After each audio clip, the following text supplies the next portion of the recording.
Et de la part de Jésus-Christ, le témoin fidèle, le premier-né des morts et le prince des rois de la terre. Apocalypse 1, verset 5. Bonjour à toutes et à tous. Le marché moderne de Djougou a été officiellement inauguré ce samedi par la ministre Alimantou Chadia Assouman de l'Industrie et du Commerce. La cérémonie a réuni autorités locales, représentants du gouvernement, dignitaires religieux et populations sorties massivement pour célébrer l'événement. Construit sur plus de 6 000 mètres carrés, le marché offre 424 places de vente, des chambres froides, un local administratif, une infirmerie, un monte-charge, un parking et des sanitaires modernes. Pour la directrice générale de l'ANAGEM, ce projet change des vies.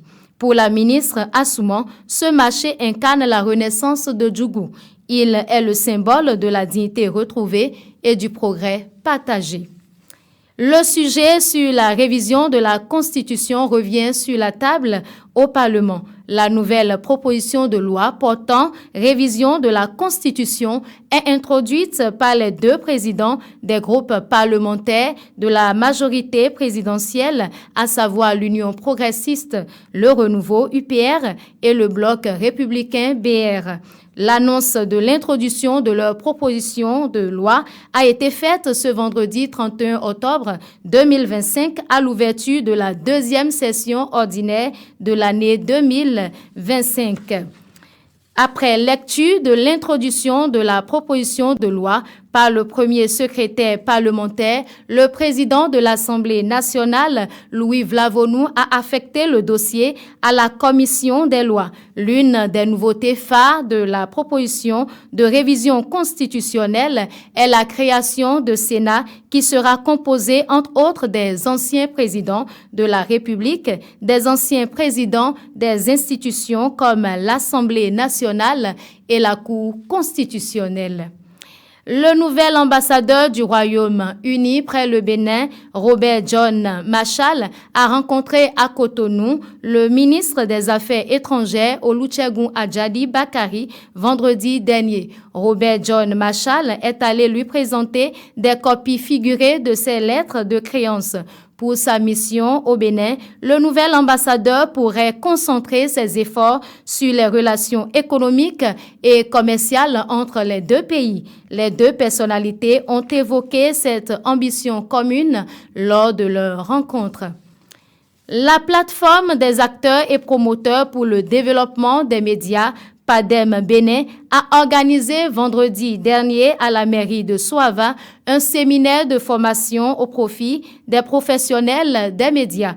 Il s'agit d'un atelier de renforcement des capacités sur le nouveau code électoral et le code de déontologie dans les médias. Une initiative saluée par le conseiller à l'ARAC, Basile Chibozo, et plusieurs autorités locales. Elle vise essentiellement à promouvoir une presse plus éthique et responsable, surtout en période électorale. Le président de PADEM Bénin, Hilarion Kenyon, a souligné l'importance de l'appropriation des nouvelles règles du métier par les professionnels des médias.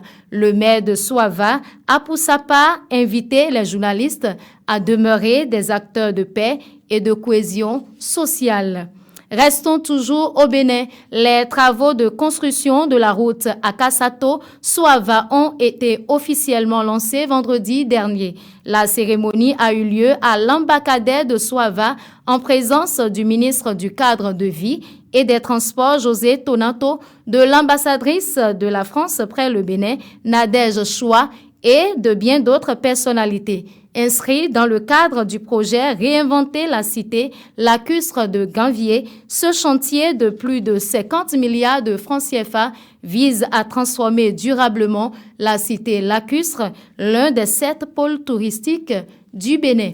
Hors du Bénin, à présent, Donald Trump a affirmé ce samedi 1er novembre 2025 préparer une éventuelle intervention militaire au Nigeria si Abuja ne mettait pas fin, selon lui, à une campagne de persécution contre les chrétiens qu'il impute à des groupes djihadistes.